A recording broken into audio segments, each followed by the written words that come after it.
les manipulations langagières que nous pouvons bien sûr détecter dans l'actualité et dans nos médias. Évidemment, Christian a bien précisé les journalistes, la responsabilité des journalistes et pas les réseaux numériques impersonnels. Merci, je reçois maintenant Alain Barthes qui va nous parler des langages de l'humour et donc de cette autocensure qui se fait bien malheureusement au sein même d'un esprit déconstructeur qui est l'esprit humoristique. Merci Alain qui nous rejoint pour la deuxième année. Merci bien. Patricia, je vais voir pour les micros. Est-ce que c'est bon? Merci. Voilà, exactement. Bon, merci. Bien, donc le thème de cet exposé m'est venu alors que je regardais un débat qui opposait 4 intervenants, dont une humoriste et un avocat qui représentaient les transgenres. Et cela ne riait pas du tout sur le plateau. Le sens de l'humour est une qualité qui est de moins en moins universelle ces dernières années.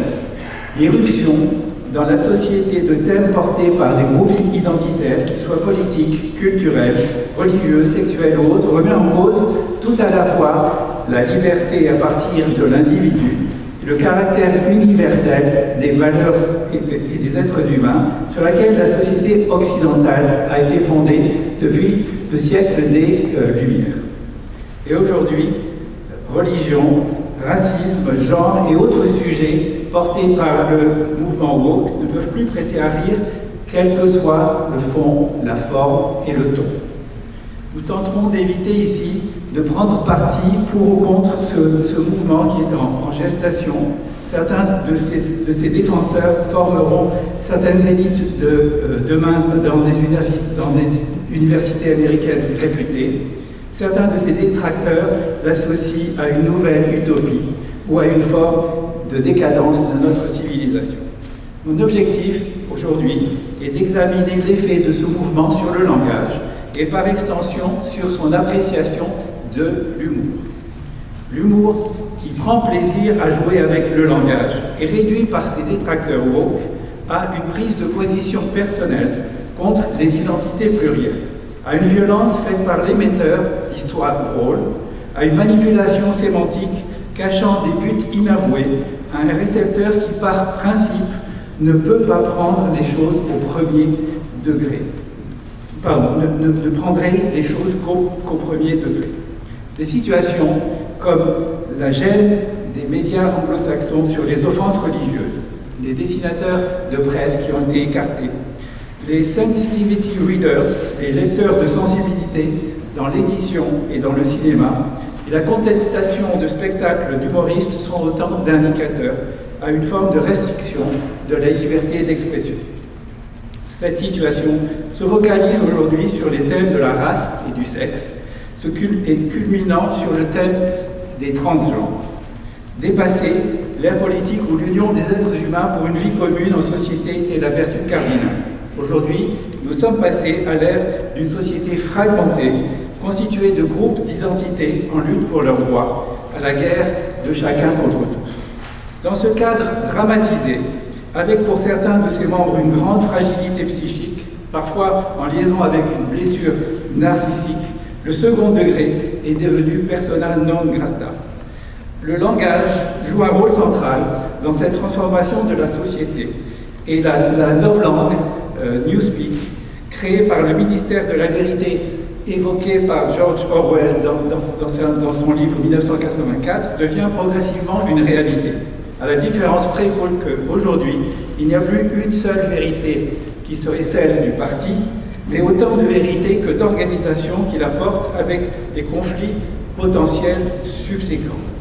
Ces vérités qui ont un caractère absolu et indiscutable viennent heurter de front la polysémie des sens et les nouveaux sens qui sont portés par l'humour qui réinterprète les mots dans sa recherche de vérité sans foi remise sur le métier. En préambule, nous allons aujourd'hui examiner la rencontre tumultueuse de l'humour avec les dérives du langage du mouvement woke et nous intéresser d'abord rapidement au contexte qui a sous-tendu l'évolution vers le wokisme, en particulier les 3 périodes qui se sont succédés depuis l'année 1968, pour la prendre par hasard. En premier lieu, les demandes d'émancipation, qu'elles soient culturelles, sexuelles ou écologiques, sont nées de l'ère post-68. Elles étaient initialement orientées vers une plus grande liberté. C'est le terme de liberté qui était important à titre individuel, à la fois en rupture avec le marxisme, mais aussi dans sa continuité avec les idées de Gramsci, avec son élargissement dans la sphère culturelle. Par la suite, dans une deuxième phase, la demande d'égalité. Le terme d'égalité est absolument crucial. Parfois au détriment de la liberté, s'est faite plus pressante auprès des gouvernements de la société. Les contestations ont alors porté sur les mises en œuvre de politiques plus volontaristes pour hâter la venue d'une égalité dans les faits. Discrimination positive, promotion des femmes, prise en compte de la discrimination sociale, etc. Et ces programmes sont toujours en cours avec des résultats qui s'affirment au fil des années. Dans une troisième phase, qui sera le fondement de cette conférence, la totalité des relations de discrimination des minorités a été théorisée, dans une relation perpétuelle dominant-dominé, générant un séparatisme, et ce séparatisme qui se cristallise actuellement sous la forme de communautés d'affiliation comme base de la société. Par exemple, la théorie critique de la race suppose une lutte éternelle par rapport au racisme et à la colonisation qui est réputée impardonnable. De ce fait, elle ne pourra jamais se résoudre. Et certaines identités sexuelles, en particulier pour les transgenres, utilisent les principes de la cancel culture, qui est une simple méthode, une méthode d'action, pour interdire toute liberté d'expression qui serait contraire à leur prosélytisme. Importante précision, ces idéologies ne sont pas nécessairement portées ou acceptées par les minorités qualifiées de victimisées, mais plutôt par des minorités qui aspirent à élargir leur pouvoir culturel dans le monde académique, dans le monde des médias, etc. C'est dans cette troisième phase que seront analysées les dérives du langage en lien avec les théories du wokisme qui la sous-tendent, et en particulier dans ses conséquences sur le monde. Elles toucheront aux trois thèmes de la domination, en première partie, de l'absence de la réalité par le texte, en deuxième partie, de la construction sociale, genre, race et intersectionnalité, et de leurs effets conjugués sur l'euphémisation du langage qui formeront les quatre parties de cet exposé. Avant d'analyser ces dérives, il faut comprendre cette évolution vers le wokisme et les communautés qui le propagent. Plusieurs explications ont été avancées concernant cette évolution. Pour Brice Couturier, dans son livre Ok millénial, le wokisme serait lié à l'émergence de la génération des millénials, qui porterait en elle des troubles de la personnalité et une exigence d'égalité au détriment de la liberté. Pour Jean-François Braunstein, dans son livre La religion woke en 2022, il s'agirait d'une nouvelle religion, un post-protestantisme, avec ses dogmes, un péché originel assigné aux seuls hommes blancs et une culpabilité sans pardon possible. Pour Caroline Forrest, avec son livre Génération offensée en 2020, il s'agirait d'une vision séparatiste des identités qui contrastent avec l'universalisme qui animait la génération précédente. Le droit à la différence des identités victimaires qui remplacerait le droit à la différence sociale en quelque sorte. Quelle que soit l'explication, alors que l'esprit des Lumières était essentiellement fondé sur l'individu et l'État, ce mouvement ne reconnaît que les communautés comme mode d'organisation, communautés nécessairement soit victimaires, soit coupables. Il n'y a pas de troisième option et nous serions tous ici soit victimes, soit coupables. Donc, en première partie, tout est dans la domination, de la violence symbolique à la micro-agression.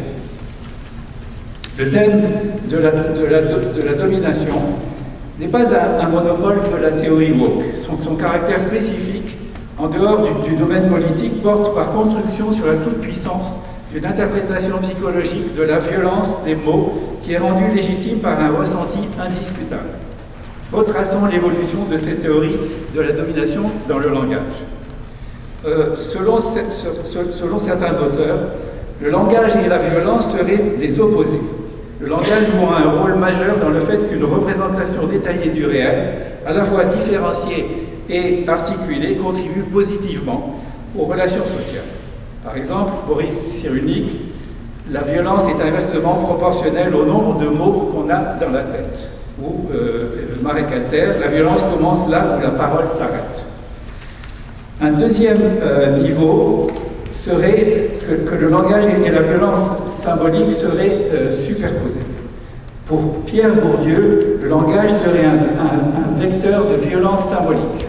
Pour ce courant de pensée, le langage consiste en des échanges linguistiques portant systématiquement sur des relations de pouvoir, dominant-dominé, à la différence de la linguistique formelle et structurale, où les échanges linguistiques sont conçus comme simples opérations d'encodage et de décodage des messages grammaticalement bien formés. Ce type d'échange présuppose que les individus qui y sont soumis croient à la légitimité du pouvoir de ceux qui l'exercent. La notion de violence symbolique permet ainsi de caractériser une forme d'obéissance à une autorité, sublimation d'une violence réelle et impliquant la participation des dominés à leur propre soumission. Un ouvrage récent, Humour et violence symbolique, qui est un ouvrage canadien, reprend cette thèse et fait état des parts sombres de l'humour, selon que la violence serait aisément reconnaissable ou plus subtile. Cette vision politico-linguistique de la théorie woke s'est progressivement déplacée dans le domaine culturel, en retenant les relations asymétriques dominant-dominé comme base de la construction sociale des identités. Cette domination se retrouverait dans tous les domaines. Les rôles féminins continuent à n'être déterminés que par des relations de domination. L'esclavage comme la colonisation se poursuivent comme relation de domination et tous les autres domaines relèvent aussi de la même relation de domination. Toute controverse de langage serait génératrice ou contiendrait au moins une micro-agression. Cette expression de micro-agression avait été inventée en 1970 et popularisée en 2010 pour désigner des comportements ou des verbalisations qui, sans avoir l'intention de blesser, sont néanmoins perçus par certains membres des minorités comme des actes de violence, la victime étant réputée par définition psychologiquement fragile, qu'elle le soit à juste titre ou pas.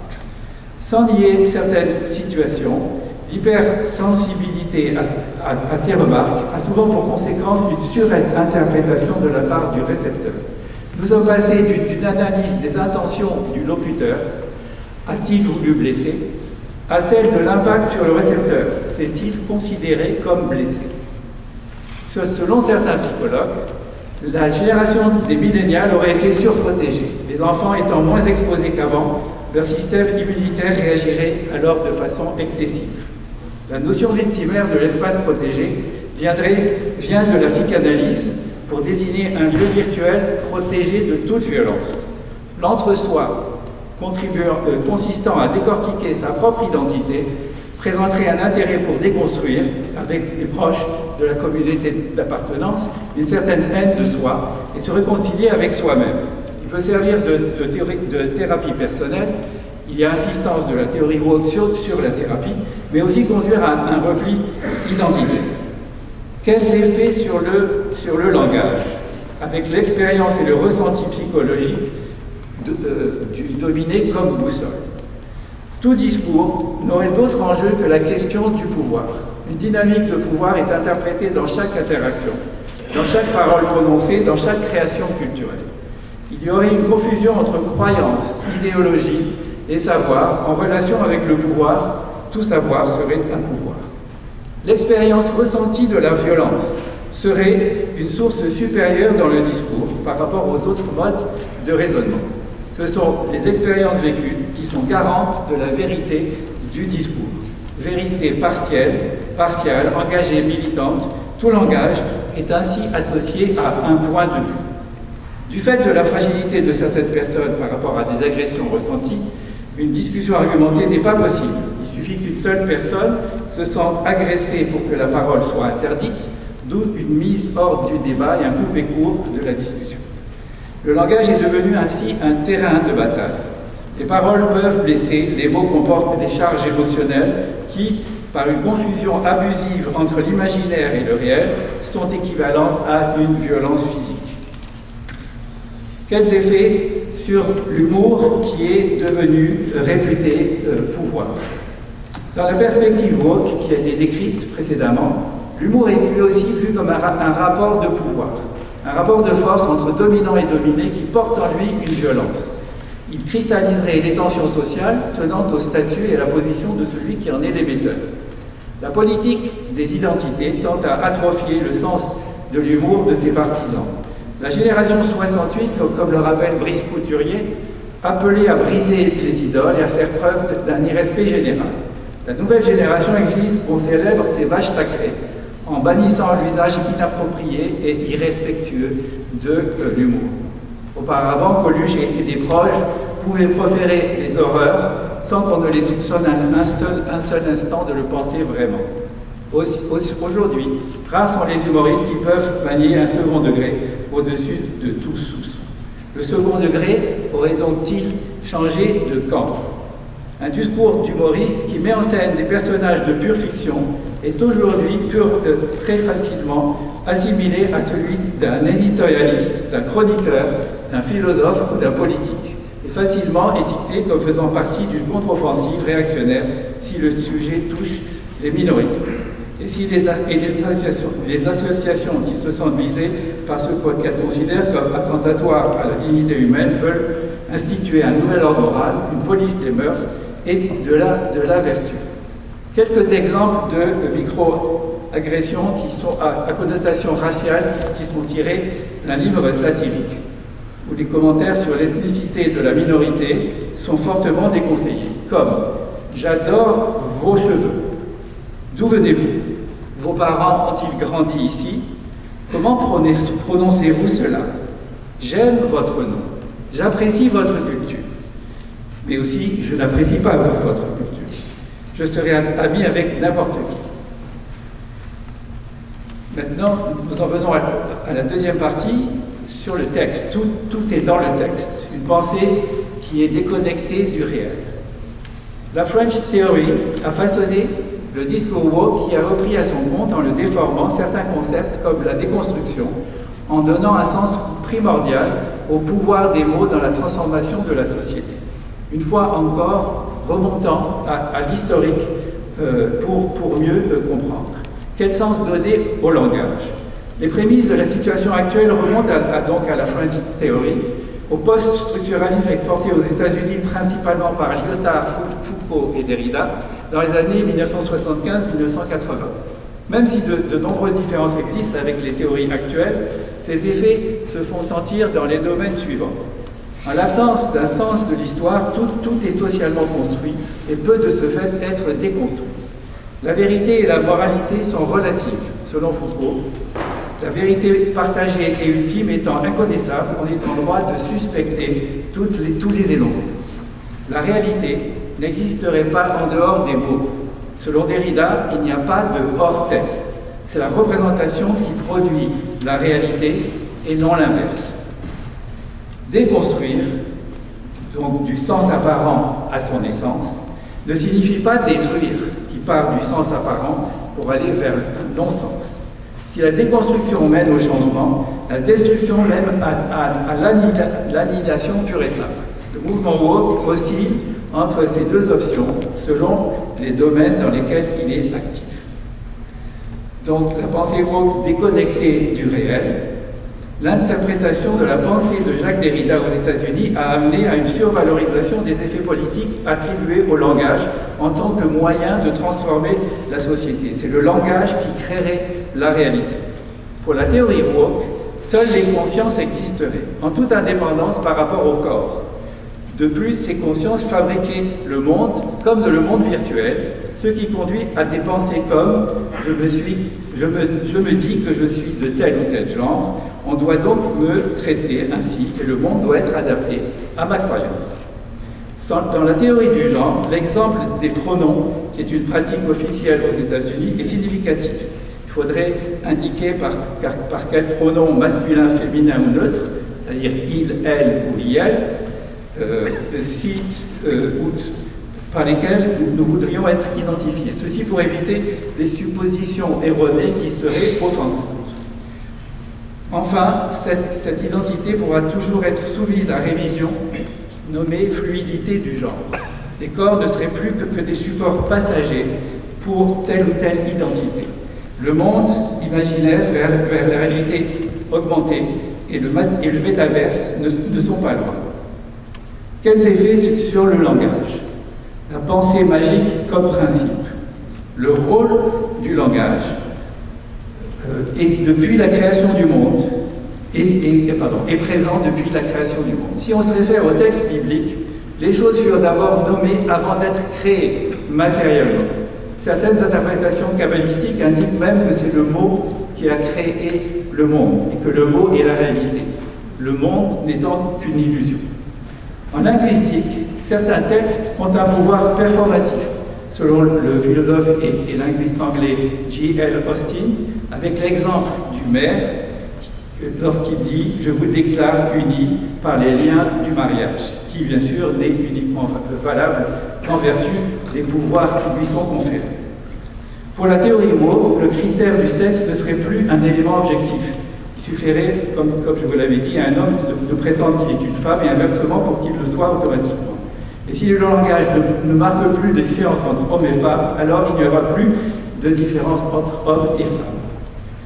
Les activistes woke ont surinvesti le domaine du langage et imaginé provoquer une révolution sociale en changeant le sens des mots. Et pour les réfractaires, en traquant les mots de travers, les allusions inconscientes, les mauvaises pensées et le racisme inconscient. Les mots ne sont toutefois pas des actes. Et dans les faits, la nouvelle norme de langage ne change pas grand-chose au réel. Quels effets sur l'humour qui joue surtout entre fiction et réalité? L'humour, comme le jeu, est un moyen de satisfaire le principe de plaisir sans dénier le principe de réalité. Cette expérience unificatrice des contraires permettrait la restauration, la réparation de soi ou d'un groupe. Pour Dominique Noguet, dans son livre Immoralité, l'humour est ce qui reste au principe de plaisir quand il s'est pris le principe de réalité en pleine gueule. Eh bien, dans la pratique, l'humour est souvent fondé sur la manipulation du langage, notamment en jouant intentionnellement avec les sonorités, jeux de mots, calembours, les sens et les connotations des mots, et ce pour créer un effet comique. À son passif, selon le mouvement woke, il détournerait l'attention des sujets délicats, il renforcerait les stéréotypes et les préjugés. Il pourrait être ou il serait en situation de pouvoir par rapport aux situations d'injustice et de marginalisation. L'intention de l'humoriste et le contexte de l'histoire drôle n'importe plus.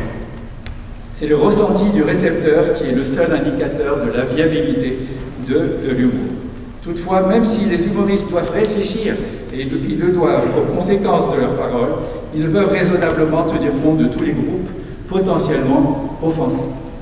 Et pour être sûr de n'offenser personne, on voit se multiplier des précautions oratoires ou écrites informant des intentions de l'émetteur de l'histoire drôle. Les trigger warnings, ou avertissements de l'existence de déclencheurs potentiels. Quelques mots au préalable, que je n'ai pas prononcés, indiquant que l'assistance pourrait être déstabilisée par le contenu de l'histoire drôle afin d'indiquer que l'on ne pense pas tout à fait ce que l'on dit. Et un deuxième élément de précaution, l'utilisation de smileys dans les réseaux sociaux, ces émoticônes intégrés dans les textos, dans le registre de l'euphémisme ou la parodie, moyen de bien faire comprendre au dessinateur ce qu'il lirait, apparemment pas toujours de soi, qui ne doit pas prendre ce qui est écrit pour argent comptant. Selon Jean-François Bronstein, le manque total d'humour est sans doute le caractère le plus distinctif de la pensée woke et aussi le plus glaçant. C'est là que l'on perçoit le mieux leur caractère totalitaire. Quelques exemples de refus du réel, paralysé par la peur, devraient être remplacés par le refus de prendre des mesures ou d'agir. Le travail dans les champs, le field work, serait à supprimer, car il est trop connoté au travail des esclaves et des immigrants. Tout est dans la construction sociale. Donc on en vient à la troisième partie, Race, sexualité, intersectionnalité. Toute société repose sur une représentation de la réalité et la doctrine woke ne fait pas exception en étant à l'origine d'un nouveau cycle de représentation du réel par le langage. Quel est le contenu? Il contient 3 composants principaux. La théorie du genre, qui a une ambition universelle, avec la différence des sexes qu'il s'agirait d'effacer. La théorie critique de la race, seulement pour les civilisations qui ont connu l'esclavagisme ou la colonisation. Et la théorie de l'intersectionnalité, qui est la méthode qui s'étend à toutes les minorités discriminées. Le modèle analytique de Jacques Lacan propose une représentation du monde par le langage selon trois registres. Le réel, le symbolique et l'imaginaire. Sur le plan sociétal, toutes les civilisations ont besoin d'idéaux pour se définir. Et vues sous la perspective du langage, elles acceptent que ces 3 registres demeurent en tension. Dans le mouvement woke, les théories utilisées pour définir une nouvelle construction sociale reposent exclusivement sur le registre symbolique et s'apparentent à une construction mentale sans remise en question possible de ses fondements par le réel ou par l'imaginaire. Tout est genre. La théorie du genre est fondée sur le refus de reconnaître la réalité à la fois biologique et symbolique de la différence sexuelle. En premier lieu, elle récuse la différence des sexes, l'identité de genre déconnectée du corps et ce par quoi on devrait se définir. Le présupposé de la binarité sexuelle serait simplement le résultat de conceptions sociales et culturelles d'une époque dépassée. Il existerait un nombre de genres extensibles à l'infini, comme l'indique le sigle LGBTQIA+, qui n'est pas loin de se transformer en LGBTQIPSAA+. Je n'aurai pas la définition. Elle récuse l'existence autonome des corps. Le corps n'aurait pas de réalité objective. Il suffirait de dire la formule que l'on est un homme ou une femme et ainsi le devenir selon la performativité du genre. Dans la mesure où les genres sont déliés des corps, on pourrait en changer à volonté, avec des identités sans cesse susceptibles d'être remises en question. Avec cette théorie de la fluidité du genre, sans identité sexuelle figée, il serait possible de se libérer radicalement du corps. La théorie du genre est en parfaite harmonie avec les tendances du transhumanisme contemporain pour qui seul compte la conscience, qui devrait être possible de télécharger. Il est troublant que cette garde acharnée à la réalité soit menée au moment où les GAFAM ont décidé de nous faire quitter le réel pour vivre dans le monde virtuel du métaverse. Tout est racisme, la théorie critique de la race. Il n'existe pas de race biologique et la race ne serait qu'une construction sociale. Le racisme ne serait plus une faute individuelle, mais une responsabilité collective des membres du privilège blanc que l'on doit corriger et punir. Alors qu'il est légitime de se considérer comme une conscience de tel ou tel genre enfermé dans un corps de sexe opposé, il est prohibé de dire qu'on se sent comme un noir enfermé dans le corps d'un blanc. En résumé, il y a une volonté de se libérer de tout déterminisme, toutes les identités seraient socialement construites, comme dans le surréalisme dont la vision est si bien exprimée dans le tableau de Magritte, qui représente l'image d'une pipe sous laquelle figure le texte « Ceci n'est pas une pipe ». Tout est cumulé. L'intersectionnalité.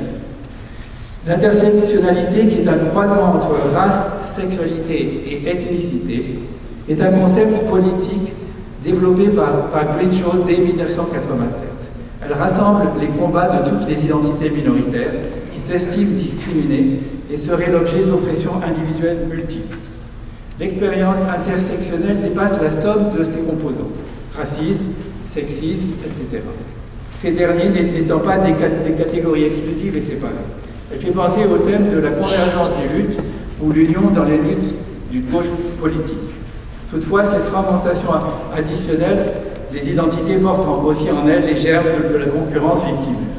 Aujourd'hui, sauf quelques exceptions que nous décrirons plus tard, le sommet de la hiérarchie est occupé par les personnes transgenres, puis les femmes noires, mieux classées si elles sont des lesbiennes.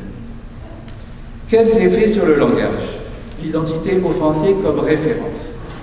L'identité n'est pas négociable. Il faut se prémunir des mots en interdisant la parole à des personnes qui représenteraient le mal. N'engager en aucun cas le dialogue en annulant l'existence même d'ennemis qui seraient la personnification du mal. Dans la mesure où toute vérité reposerait sur un ressenti, selon Robert Hughes, quand les sentiments et les attitudes sont les premiers référents d'un raisonnement, attaquer une position revient automatiquement à insulter celui qui la défend, voire à agresser ceux qui le perçoivent comme ses droits. Toute argumentation devient ad hominem et frise le harcèlement. Certains propos sont qualifiés à bon ou mauvais escient d'offensants, quelle que soit l'intention de l'auteur et quel que soit le contexte, comme je vous l'avais dit, dans lequel il a été prononcé. Les sujets de discussion, leur liste sensible s'allonge en même temps que la liste des identités victimaires. Les interlocuteurs, seuls les Noirs peuvent comprendre l'expérience noire, seules les femmes peuvent comprendre l'expérience de la condition féminine, seuls les transgenres peuvent comprendre leur inconfort dans leur difficile recherche d'identité de genre. Alors, quel effet sur l'humour qui, lui, est fondé sur la controverse? Au contraire du mouvement woke, le sens de l'humour se joue de l'esprit et de la lettre de chacun en naviguant autour des opposés d'une société. Le sérieux et le comique, la vérité et le mensonge, le réel et la fiction. Dans l'humour, l'exposition de l'histoire se fait habituellement sous forme de dialogue pour éviter l'enfermement dans une vérité unique qui serait une idole de sens. À la différence du Witz, le mot d'esprit fondé sur la certitude de la raison humaine, l'histoire met aux prises des personnes en situation de discussion et de conflit. L'humour est fondé sur la notion de controverse. Une controverse est une discussion, un débat, pour signifier une opposition de points de vue entre différents protagonistes. Ces désaccords constructifs amènent une résolution des conflits en honorant les deux parties et en utilisant l'humilité dans la poursuite de la vérité. L'humour n'est ni binaire ni univoque et joue avec les ambiguïtés interprétatives. Dans l'humour, la forme de la fin d'une histoire, interrogative, impérative ou autre, laisse souvent ouverte l'interprétation que l'on peut en tirer, aux antipodes d'une histoire en forme de morale à la fin, façon classique chez Jean de La Fontaine, qui a déjà été cité, ou moralisatrice façon moderne dans le mouvement rouge. Quelques exemples avec une ironie sur les identités intersectionnelles où Shalom Auslander se posait la question de ne pas confondre le respect pour le latino sri lankano-américano non-genré alcoolico-aveugle avec celui qui est libano-érythréo-américano non-genré albinos. Quatrième partie, tout est dans les mots. L'euphémisation du langage. Première phase, George Orwell, dont il a déjà été question dès 1949, un des premiers romanciers et visionnaires sur la destruction de la langue et de la logique dans son célèbre roman de science-fiction. La novlangue, le newspeak, constitué d'assemblages de mots, était soumise à une politique de réduction du vocabulaire et d'appauvrissement planifié, peu de syllabes, pas d'affect des mots, dont le but était d'hébéter le peuple pour mieux le contrôler. En outre, le sens logique des assujettis au régime est lui-même altéré. Les slogans du régime viennent heurter la possibilité d'une liberté individuelle par rapport au parti. Les slogans du ministère de la Vérité de ce roman étaient « La guerre, c'est la paix »,« La liberté, c'est l'esclavage » et « L'ignorance, c'est la force ». En 2023, ce serait plutôt « L'antiracisme, c'est le racialisme », ne pas l'être serait raciste. L'identité de genre, c'est le genre à la carte. Ne pas être d'accord, ce serait être transphobe. Et l'intersectionnalité, c'est le privilège d'être opprimé. Ne pas en être, c'est être membre d'une communauté coupable. Deuxième phase dans cette euphémisation du langage, le politiquement correct, dans les années 80.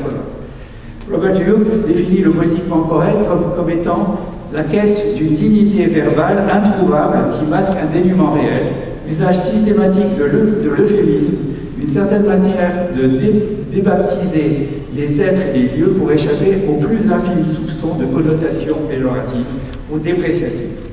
Les États-Unis, par peur que le concret soit injurieux, ont une longue pratique de l'euphémisme et de la circonlocution. Aujourd'hui, en troisième partie, il s'agit de l'equity language, c'est-à-dire le langage équitable, comme les produits du même terme.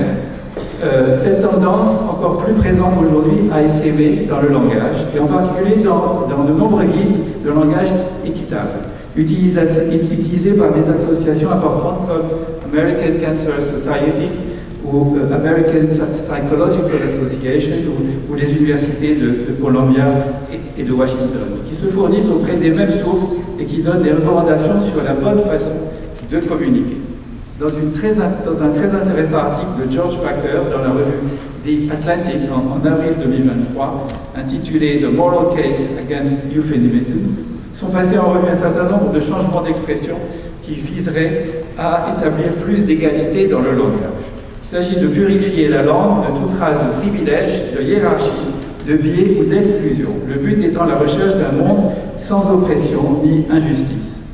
Par exemple, les mots insuffisamment inclusifs, les mots debout et américain discrimineraient les handicapés et les non-nationaux. Revendiquer nos droits serait à remplacer par défendre nos droits, dans la mesure où revendiquer veut dire stand up. Et Bob Marley, get up, stand up for your rights, se retournerait dans sa tombe. Et il faudrait aussi, le mot de personne devrait être placé devant tout qualificatif. Si la démarche peut être qualifiée de salutaire, en n'essentialisant pas les personnes, elle dilue les responsabilités individuelles et met indirectement en accusation le système social. Les handicapés devraient être remplacés par les personnes vivant avec un handicap. Le prisonnier enfermé en prison à remplacer par personne ayant l'expérience du système de justice pénale. Cette purge de la langue a plusieurs conséquences. En modifiant la langue, le mouvement woke pense, et c'est leur croyance, pouvoir transformer la réalité. Elle épargne les sentiments de ses utilisateurs, mais pas de l'affliction des personnes qui vivent cette réalité. Certains mots reflétant des images concrètes et des déclarations fermes ou traduisant une aversion pour une réalité parfois désagréable ont perdu leur aspect tangible. Le fait de continuer à utiliser les anciennes expressions ont été déclarées néfastes et dans le meilleur des cas une preuve d'ignorance et dans le pire des cas une intention ferme d'offenser. En conclusion, cette purge ne porte en rien sur la réalité qu'elle prétend transformer. Les guides de langue suivant cette nouvelle orthodoxie veulent faire disparaître l'aspect désagréable de notre société par simple décret linguistique. Quelques exemples d'euphémisation du langage, et en particulier qui sont tirés d'une langue qui serait devenue neutre dans une maternité qui existe en Grande-Bretagne, qui doit faire disparaître toute trace de différence sexuelle considérée comme offensante pour les transgenres. Personne enceinte en lieu et place de femme enceinte. Parents donnant naissance au lieu de mère, allaitement au thorax ou au corps plutôt que allaitement au sein, lait humain ou parental plutôt que lait maternel, mère remplacée par personne qui accouche. Nous en venons, nous en venons en fait à l'exemple transgenre, et je vais donc vous passer une petite vidéo dans quelques instants. Le transgenre est au sommet de la pyramide des victimes. C'est un modèle à l'avant-garde de l'émancipation où l'être humain serait émancipé de son propre fondement, serait enfin libéré de son assignation corporelle et par la même occasion du poids du corps. L'être humain qui choisit son propre genre est la réalisation ultime du self-made man, ou plutôt du self-made human, de l'être qui se construit lui-même, du néo-humain auto-créé, symbole de l'avenir de l'humanité. Pour vous permettre de vous faire votre propre idée, je vous propose de visionner quelques minutes un court extrait d'un vif débat qui a opposé une humoriste et un avocat qui représentent les transgenres. Extrait de cette émission suisse Infrarouge, diffusée en 2021, qui a duré 1 heure et qui avait pour titre « Peut-on rire de moi ?» Elle oppose d'une part le dessinateur Patrick Chapat et l'humoriste Claudine Inga Barbet, et d'autre part l'avocat des transgenres Jacopo Ograbec et l'auteur-metteur en scène Dominique Ziegler. L'extrait commence après un vif échange entre l'humoriste et l'avocat. C'est OK en régie? Merci.